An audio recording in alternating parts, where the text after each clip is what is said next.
Kenapa Nikita Mirzani yang hanya penyemaran nama baik yang sifatnya bisa debatable diperlakukan seperti teroris, sedangkan konon mantan petinggi Yayasan Aksi Cepat Tanggap ACT yang diduga keras menggelapkan dana donasi ratusan miliar dibiarkan melinggang kangkung? Roy Suryo berapa kali diperiksa, sampai sekarang statusnya apa? Malah yang bersangkutan show off, unjuk gigi, minta perlindungan ke LPSK.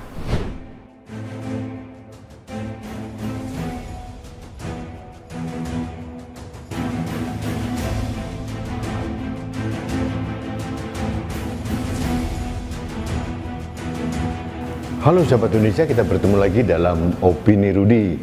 Sahabat Indonesia, kemarin hari Kamis tanggal 21 Juli 2022 saya mendapat informasi dari media bahwa artis atau selebritis yang bernama Nikita Mirzani ditangkap oleh Satuan Reskrim Polda Banten di salah satu mal di Jakarta. Dilakukan secara terang-terangan di muka umum, di depan anaknya, dan langsung ditangkap kemudian dibawa ke Polda Banten. Itu penjelasan yang saya terima. Nah, pertanyaan saya adalah, apakah Nikita Mirzani ini melakukan tindakan terorisme atau mungkin korupsi besar-besaran yang merugikan negara triliunan, atau yang mengemplang uang rakyat ratusan miliar, atau menistakan agama secara terang-terangan, atau apa? Ternyata begitu saya baca apa sih kasusnya, ternyata kasusnya receh, mohon maaf. Jujur saya tidak terlalu tertarik dengan kasusnya, karena ini kasus receh, hanya pencemaran nama baik atau diindikasikan melanggar Undang-Undang ITE karena mencemarkan nama baik seseorang. Yang melaporkan juga selebritis juga, namanya Dito Mahendra. Saya tidak tahu siapa dia. Konon dia pengusaha besar, saya tidak tahu, saya tidak mengenal, dan saya tidak peduli apa hubungan mereka sehingga mereka saling melapor dan sebagainya. Tapi mohon maaf nih, kali ini saya menyoroti tentang kiprah kepolisian negara Republik Indonesia, khususnya terkait dengan penangkapan Nikita Mirzani.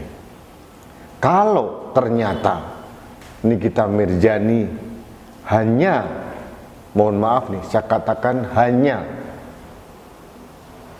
melakukan penyemaran nama baik, itu kan sifatnya sumir ya, mohon maaf.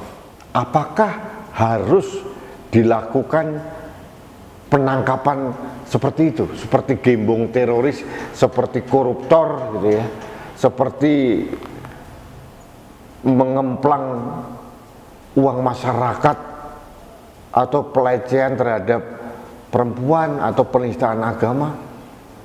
Apakah harus ditangkap seperti itu?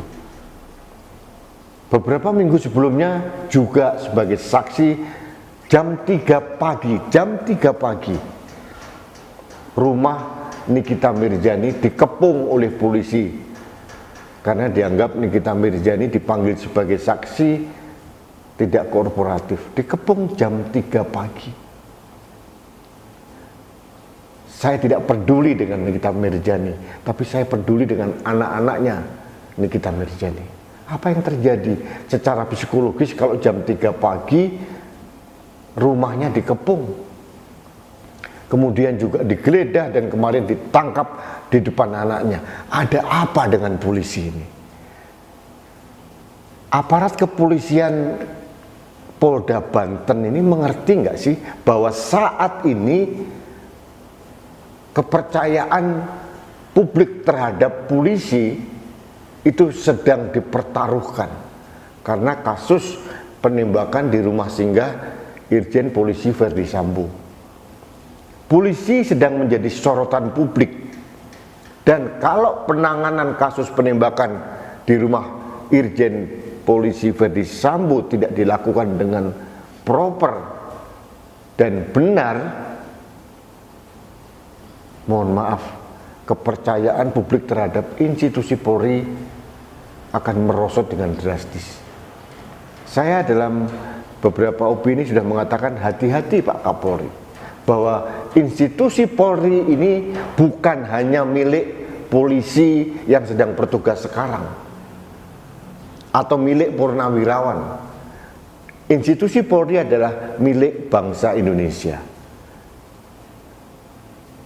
Pemimpin Polri boleh berganti dan berganti setiap waktu, tapi polisi harus ada karena diperlukan di negara ini. Nah, untuk itu saya benar-benar mewanti-wanti, tolong kepada teman-teman polisi untuk menjaga marwah dan kehormatan institusi Polri. Nah, pada saat polisi sedang menjadi spotlight publik, tiba-tiba Polda Banten melakukan tindakan yang menurut saya berlebihan. Sekali lagi saya tanyakan kepada Pak Kapolda Banten, perlu nggak sih hanya kasus pencemaran nama baik atau undang-undang ITE seorang perempuan ditangkap di muka umum seperti Nikita Mirzani? Pertanyaannya sekarang, siapa pelapor Nikita Mirzani? Dito Mahendra? Saya tidak tahu. Kalau dia memang pengusaha, ya gak apa-apa, itu rezeki dia. Ada pertanyaan lanjutan, kalau yang melaporkan Nikita Mirzani itu adalah rakyat jelata, apakah penanganan kasus ini dilakukan seperti yang kemarin? Dikepung di rumahnya, digerebek di rumahnya, ditangkap di muka umum. Apakah dilakukan seperti itu Pak Polisi? Ini pertanyaan publik yang harus dijawab oleh polisi. Polisi ini kita berikan amanat untuk menjalankan undang-undang, menjalankan semua peraturan KUHP dan sebagainya dan sebagainya. Polisi harus presisi katanya begitu, dan tidak boleh tebang pilih, tumpul ke atas tajam ke bawah. Nah, itu saja pertanyaan saya. Kalau seorang Dito Mahendra itu bukan siapa-siapa, konon anaknya bekas penggede, pengusaha besar, konon saya tidak tahu. Kalau yang melaporkan orang biasa seperti saya lah, atau sahabat-sahabat saya yang lain, rakyat jelata melaporkan Nikita Mirzani, ditanggapi seserius itu atau tidak?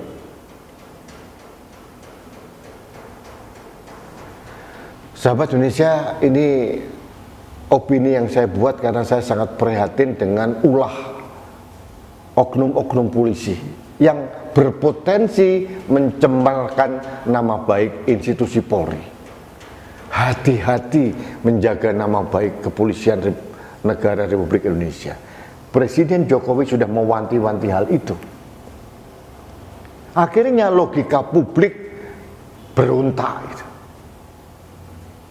Kenapa Nikita Mirzani yang hanya penyemaran nama baik yang sifatnya bisa debatable diperlakukan seperti teroris, sedangkan konon mantan petinggi Yayasan Aksi Cepat Tanggap ACT yang diduga keras menggelapkan dana donasi ratusan miliar dibiarkan melinggang kangkung.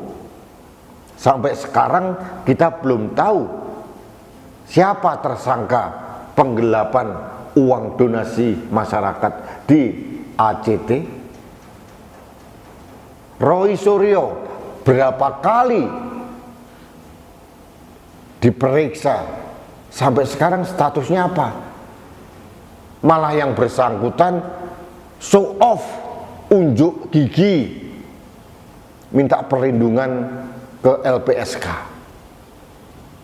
Keanehan-keanehan ini membuat rakyat akhirnya bertanya-tanya. Dan tolong Pak Polisi, siapapun Pak Polisi di seluruh negeri ini, hati-hati.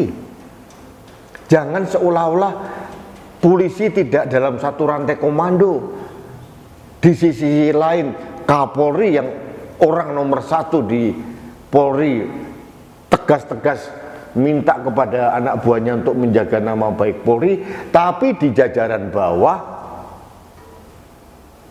polisi berlaku menurut saya berlebihan dan berpotensi menjadi sorotan publik yang lain dan berpotensi justru mendegradasi kepercayaan publik terhadap polisi. Aneh, sungguh aneh benar-benar. Seorang Dito Mahendra, saya tidak tahu siapa, sekali lagi saya tidak tahu, tiba-tiba melaporkan ke Polda Banten. Kok ke Banten? Kenapa nggak di Jakarta? Atau ke Barreskrim gitu? Keanehan-keanehan ini menimbulkan pertanyaan-pertanyaan di masyarakat. Sahabat Indonesia, sekali lagi saya tidak mengenal siapa Nikita Mirzani, siapa Dito Mahendra, dan saya tidak peduli kasus mereka apa. Tapi kalau sekilas saya baca, mohon maaf dengan segala hormat, tidak sebanding dengan kasus ACT, tidak sebanding dengan kasus penistaan agama Buddha, tidak sebanding dengan kasus penistaan agama, tidak sebanding dengan kasus pelecehan anak. Ini saja yang membuat saya geram ini, karena saya begitu mencintai institusi Polri. Saya begitu ingin menjaga institusi Polri ini. Jadi kalau ada oknum-oknum polisi yang berlebihan dan menurut saya ada nuansa diskriminasi, ini membuat saya jengah. Dan mohon maaf ini juga masukan saya kepada institusi Polri, terutama di jajaran Humas ini. Hati-hati memberikan informasi ke publik. Jangan sampai narasi itu sangat normatif dan memperkosa akal sehat masyarakat. Masyarakat melawan. Polisi jangan kegeeran, kegedean rasa kalau apapun yang dikatakan polisi akan dipercaya masyarakat. Belum tentu. Ini era keterbukaan, era media sosial. Jadi sahabat Indonesia, dalam opini saya kali ini tegas, bukan kasus Nikita Mirzani, bukan kasus apa-apa, tapi saya menyoroti tentang bagaimana seharusnya polisi menjaga nama baik institusi Polri. Jangan sampai menimbulkan pertanyaan-pertanyaan yang tidak perlu di masyarakat. Lah, kok Nikita Mirzani yang hanya begitu kok ditangkap, diperlakukan seperti itu? Kasus ACT bagaimana? Kasus Roy Suryo bagaimana? Kasus ini bagaimana? Kasus ini bagaimana?